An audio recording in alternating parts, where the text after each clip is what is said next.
నా పేరు నేమాని వెంకటరమణమూర్తి. నా వయసు 71 సంవత్సరాలు. నేను అనకాపల్లి నుంచి వచ్చాను సార్. నేను కింద సంవత్సరం గిరి ప్రదక్షిణ చేశాను. నేను అనుకునే కార్యక్రమాలు నెరవేరాయి. స్వామివారు మా ఇంటికి వెళ్ళవల్పు. ఈ సంవత్సరం కూడా నేను వస్తాను, నా వయసు బట్టి నేను వస్తాను అనుకోలేదు. స్వామివారే నన్ను స్వయంగా తీసుకొచ్చారు. ప్రతి వాడు అన్నారు, మీకు 71 సంవత్సరాలు అండి, మీరు ఏమి నడుస్తారు, మీరు నడవలేన్నారు. లేదు, నా చేతుల్లో ఏమీ లేదు, స్వామివారు నన్ను తీసుకొచ్చారు, నేను వచ్చాను తప్ప. అయితే మీరు ఎలా నడుస్తారంటే నేనే నడవట్లేదు, స్వామివారు నన్ను నడిపిస్తున్నారు అని నేను చెప్పాను అంతమందికి. నన్ను ఒక 30 మంది అడిగారు, మీ వయసు ఇంత వయసు కదా, ఎందుకంటే మీరు ఇలా వచ్చారంటే, నేను రాలేదమ్మా, స్వామివారు నన్ను తీసుకొచ్చారు, స్వామివారు ఆశీస్సుతో వచ్చాను, కానీ నా వయసుకు నేను నడవలేను. సింహాద్రప్పనే నడిపించాడు. నేను ఉదయం 6 గంటలకు అనకాపల్లి నుంచి బయలుదేరానండి. 6 గంటలకు బయలుదేరి 7 గంటలకు కొండ మీదకి వెళ్ళాను. 300 రూపాయల టికెట్ తీసుకున్నాను. ఖాళీగా ఉంది. స్వామివారిని దర్శించుకున్నాను. స్వామివారిని దర్శించి మళ్ళీ కిందకు వచ్చాను.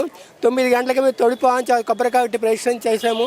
Adavivaram, PM Palem, Hanumanthuvaka, MBP colony, Appughar, తర్వాత హెచ్బి కాలనీ, ఇప్పుడు సీతమ్మ దారి వచ్చామండి.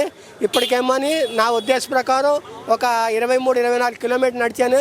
ఇప్పటిదాకా నా కాళ్ళ నొప్పులు కానీ ఏమీ లేవు. కాళ్ళ నొప్పులు కానీ, తర్వాత ఆయాసం కానీ, అలసట కానీ ఏమీ లేవు. అంచేత సింహాద్రప్పని నమ్ముకున్నవాడు ఎప్పుడు ఆయన అన్యాయం చేయడు. ఆయన ఈ విధంగా మనస్ఫూర్తిగా మనం చేసిన కార్యక్రమం మనస్ఫూర్తిగా చేస్తే మనకి తోచిన కోరికను ఆయన తీరుస్తాడు. ఇదే నాకు నిదర్శనం.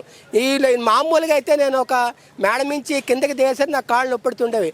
అలాంటిది ఈ రోజున ఉదయం నుంచి ఇప్పటిదాకా నడిచాను కాబట్టి నా కాళ్ళు నొప్పులు కానీ, కాళ్ళు తిమ్మిర్లు కానీ, పాదం ఏమీ లేవు. అయినా నన్ను నడిపిస్తున్నాడు.